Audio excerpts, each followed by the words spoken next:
بسم اللہ الرحمن الرحیم الحمد للہ والصلاة علی اہلہا اما بعد۔ بہت سے ہمارے مسلمان بھائی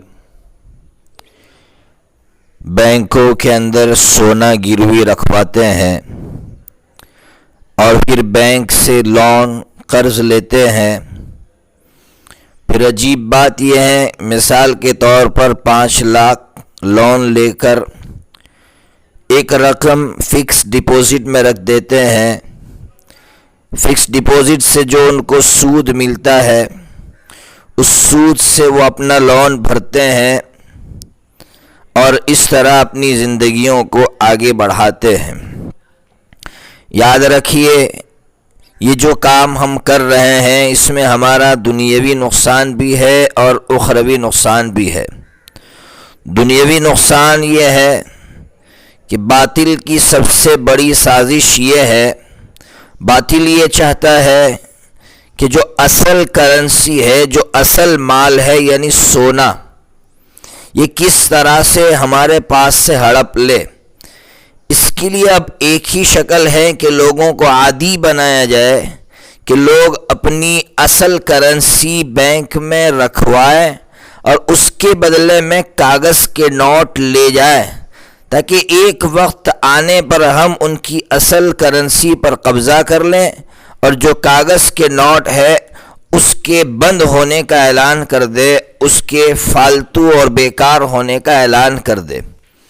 سوچئے ہم کس چیز کا عادی بنا رہے ہیں بینک کو اور کتنا بڑا سپورٹ کر رہے ہیں۔ دوسری بات کہ ہماری بہت سے لوگ مسلمان لون جو ہے سونا تو گروی نہیں رکھواتے، ان کے پاس رقم ہوتی ہے تو فکس ڈپوزٹ کروا دیتے ہیں۔ ہم نے سنا کہ مالدار لوگ اس قسم کا کام کرتے ہیں۔ کاش کہ مسلمان اس رقم سے کاروبار کرتے۔ یہ رقم باطل کو دینے کے بجائے جو باطل ہمارے رقم سے دنیا کے اسٹاک مارکیٹ پر قبضہ کر رہی ہیں اور چیزوں کو مہنگا کر رہے ہیں باطل، ہم ان کو سپورٹ کر رہے ہیں یہ فکس ڈپوزٹ کر کے۔ اس لیے دنیاوی نقصان ہے اور آخرت کا نقصان تو ہے ہی کہ جب میدان محشر سے ایسا بندہ اٹھے گا تو اس طرح اٹھے گا جس طرح کسی انسان پر جن مسلط ہو گیا ہو، کس طرح بے چین بے قرار ہوتا ہے، اسی طرح یہ شخص جس نے سود میں زندگیاں گزاری، سود پر رقمیں لیں یا سود پر رقمیں دی، ایسے شخصوں کو اللہ تبارک و تعالی میدان محشر میں اسی طرح اٹھائے گا جس طرح جن اس پر مسلط ہو گیا ہو۔ قرآن مجید اٹھائیے، قرآن مجید میں 3 پارے میں اللہ تبارک و تعالی فرماتے ہیں یتخبطہ الشیطان من المس۔ پھر اس سے آگے بڑھ کر ہم سب سے بڑا نقصان اپنی اولاد کے ساتھ کر رہے ہیں۔ ہماری اولاد کا کیا قصور ہے؟ ان معصوموں کے پیٹ میں ہم ایسے حرام کے پیسے کیوں ڈال رہے ہیں؟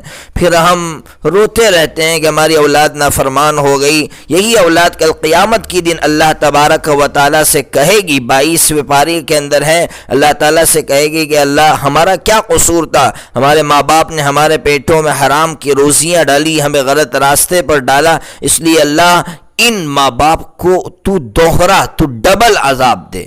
کیا ہم اس وقت یہ بات سن پائیں گے کہ جن اولاد کے لیے ہم یہ حرام کاریاں کر رہے ہیں اور حرام کام کر رہے ہیں، وہی اولاد کل اللہ سے کہے گی کہ اللہ ان کو ڈبل عذاب دے؟ اس لیے میں اپنے مسلمان بھائیوں سے ہاتھ جوڑ کر درخواست کرتا ہوں کہ مسلمان بھائی ایسے غلط کام چھوڑ دے جس سے اللہ ناراض ہو رہا ہے۔ بھوک کے خوف سے کر رہا ہے مسلمان یا عیاشی کے لیے کر رہا ہے؟ عیاشیاں دھری کی دھری رہ جائے گی۔ اور یاد رکھیے آج پوری دنیا بھوک میں ڈوبی ہوئی ہے، اللہ تبارک و تعالیٰ پھر بھی ہمیں کھلا رہے ہیں۔ ہم مسلمانوں کا عقیدہ ہے اللہ ہمیں کبھی بھوکا نہیں مارے گا، اس لیے بھوک کے خوف سے ہم اللہ سے بغاوت کر بیٹھیں، اللہ رب العزت سے اعلان جنگ کر بیٹھے، اس سے بڑا گناہ کیا ہو سکتا ہے؟ اس لیے آئیے ہم عزم کرتے ہیں کہ ہم ایسے غلط کاموں سے توبہ کریں گے۔ اللہ تبارک و تعالی ہمیں اس کی توفیق عطا فرمائے۔